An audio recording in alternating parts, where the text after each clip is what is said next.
Hey guys, welcome back to Overtakes. This is Misfit. And I'm Kel. And we're gonna hit you with our Stage 3 Week 1 Saturday preview and picks. So let's get it started. Alright, so we have my boys, the Florida Mayhem, taking on the Philadelphia Fusion in another just match where they just don't match up well.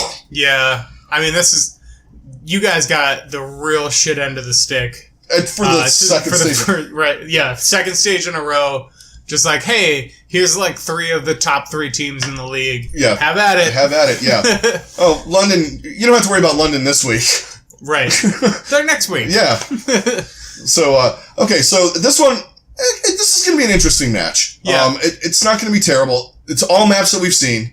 Yeah. It's all maps that we know how these teams do. Now, the one thing we got going on here is, the whole EQO incident. Fucking dumbass. Anyway, he got what he deserved. I'm not going to go on about it. Yeah. I think him not being in, I think we definitely see some more shadow burn. Yeah. So that's something that's really lucky for Philly is that they have a player of that caliber just sitting on the bench that plays a similar hero pool to EQO. Yeah, because, I mean, if you look what happened to Dallas when XQC was doing his dumbass stuff. Right. They got screwed. But they have Shadowburn, they have Snillo, and they have a map pool that, that everybody knows. They don't have the Blizzard rolled in on this one. I don't think it's going to be a 4-0. Very well could be the way Philadelphia plays. It's just, they take it to you. And Florida likes to set up. Yes. And I don't know if we're going to have Whataburger and Saya player in there.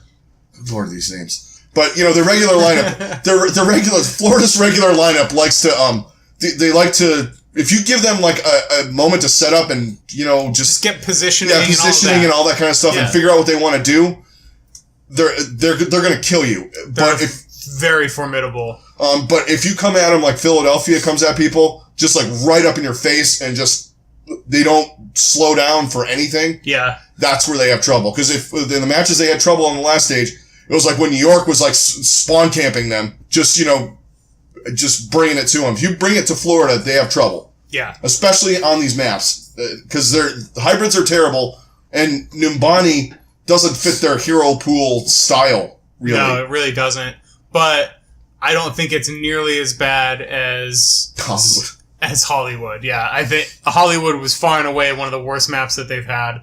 I think they wake up in the middle of the night because they hear "Welcome to Hollywood." Right. Oh my God, not again. They just hear that damn payload talking shit in the background.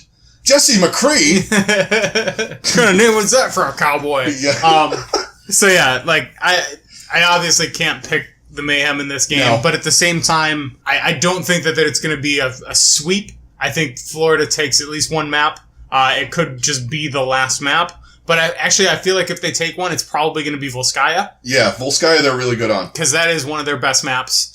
Just the way that Logix and Tavik have been playing, they've been playing at a really, really high level, and I just really like the direction that they're going. But that being said, Philly just ends up taking the rest of the map or the rest of the game pretty easily. Yeah, I think so too. It's going to be Florida's going to put up a fight, but I don't think it's going to be quite enough. And like each map might be close. But the score in the end is probably not going to be. Won't be right. I think it's a 3-1. Florida puts up, like you said, Florida puts up a fight. Like Ilios. I don't think it's going to be a 2-0 Ilios. Yeah. Or there's going to be Numbani's the only one that I think that Philadelphia could just knock him out of the water on. Right. And I feel like Florida's going to take Volskaya, but it's going to end up being like 5-3 or 5-4 or it's gonna take a few rounds or something like that.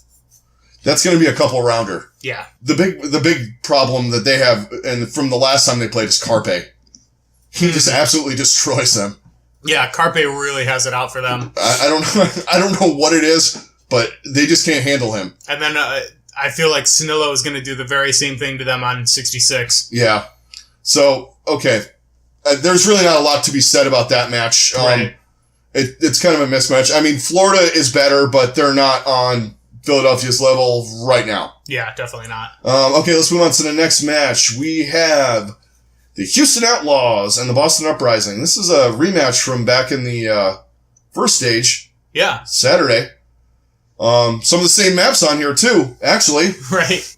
One map that I always thought that Boston... Actually, both of these teams are really good on is the starting one. Is Anubis. Of Anubis. Yeah. So that's really, I feel like, going to be the key map. I feel like whoever ends up taking it is going to win this game because, like, that's just one map where they're both really good on. And then I remember Boston being really good on Nimbani. That was probably I was going to say the same thing. One of their best maps, so I feel like they'll take that. And then the other two are kind of split between... They're both about the same on each of those. So, like, that's why I really think it's going to come down to...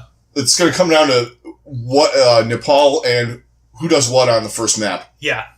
Which that's going to be another one, like we said with the Florida match. That's going to be one of those 5-4, 6-5 kind of things. Right. At least in my opinion, just by the styles that these guys play in. Because you're going to... And Nimbani, Boston...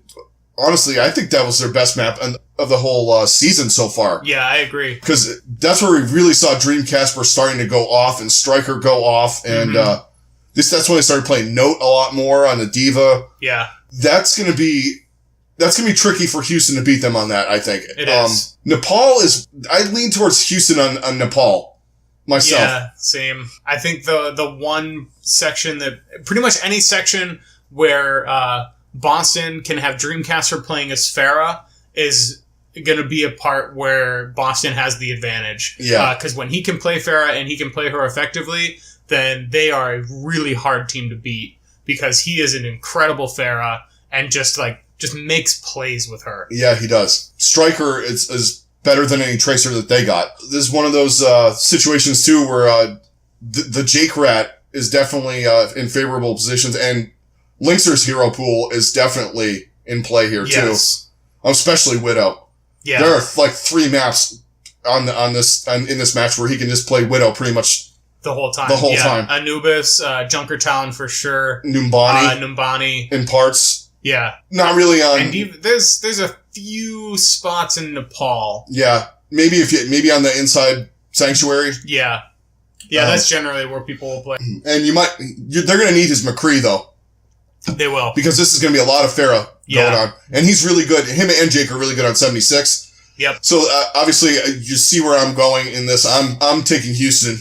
Yeah. I just think right now Boston's kind of up in the air.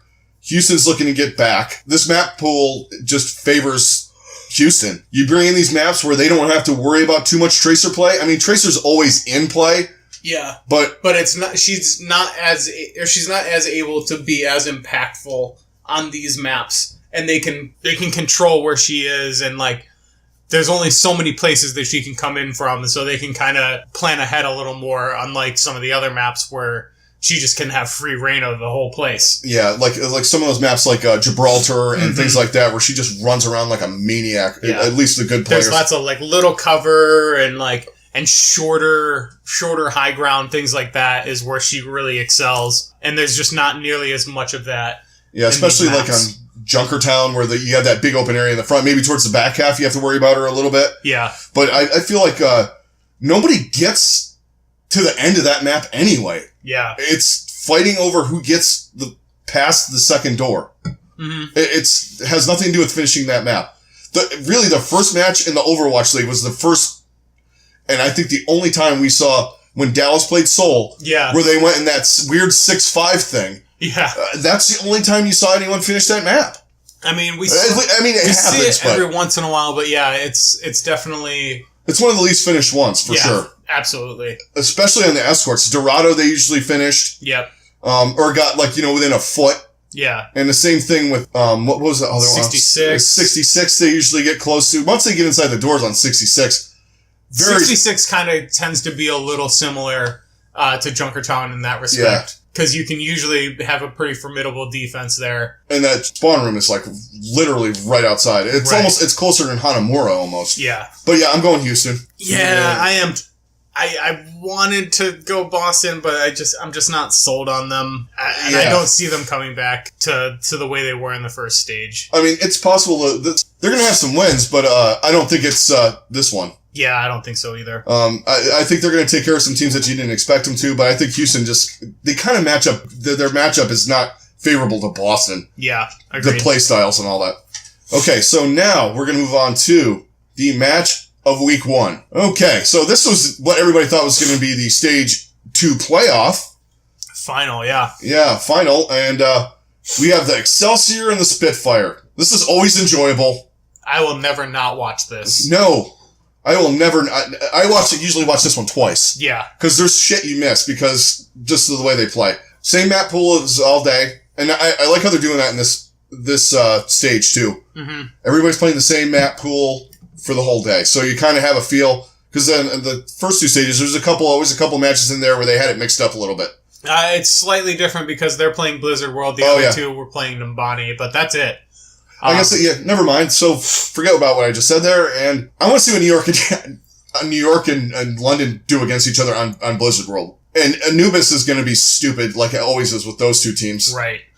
Yeah, this is a really intriguing matchup. I mean, it's always really fun to watch. The biggest thing that I hate about these is trying to pick one. Oh, yeah. These are all maps that both of these teams are really good on. Yeah. Obviously, we don't know for sure how they play too well on Blizzard World because we've only seen it once up to this point with both of them. At the same time, it's just... New York is great on hybrid maps, so that's the thing. They are. So I tend to lean a little more towards New York in general right now. Man, it's hard to go against London. It really is, because London is excellent on Anubis. Yeah. They're also... Nepal is probably one of their best King of the Hill maps. Yeah. And then... Junkertown, they're both kind of even. Yeah, they're both pretty even on Junkertown.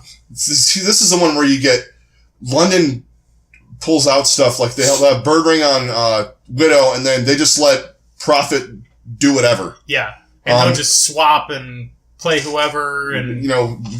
Reaper, Doomfist... Yeah. May. He played May on here in the first stage. Yeah. And played her. Didn't, not just a stalling tactic. Yeah. Anubis is going to be the one... That's the map that is going to tell the tale of the match, I think. I know it's the start of the match and I'm clichéing it, but they're both really good on it. I think whoever takes that, the other matches, or the other maps are just not... Yeah, it's a little more up in the air. Yeah. But this one is like, whoever wins this is going to set the tone, and then you get moving to Blizzard World where nobody knows who's good on what. Right. Other than New York and London are really good on the hybrids. New York a little bit better. Not that New York loses many maps anyway. Yeah. That's the whole thing. Right. With them. I'm leaning towards London in this one. I'm gonna take London, on the profit factor. Yeah. That's my main, pick. Libero's really good, but I just like, Profit's hero pool is better for this situation that they're in, at least in my mind. I'm gonna go opposite of you. I'm gonna go New York. Just the way that Libero has been playing, I think he's really turned a corner to become one of the most dynamic DPS players in the league. And then you have the Tracer God and Sabiobi. And then you add in Ark and Jonak and then Miro and, or not Miro, Meko and Mono.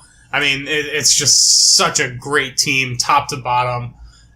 And I find it really hard to pick against New York, even with how great London is. And I'll probably be wrong because I always get this matchup wrong. So, well, yeah. But I know if I were to pick London, New York would win. So I'm going to be wrong no matter what. So I'm just going to pick New York and be done with it. Yeah, I think one of the reasons is the profit factor for me picking London, and the other reason is I think London wants to get back to the... You guys can talk about Philadelphia and the Gladiators and all that.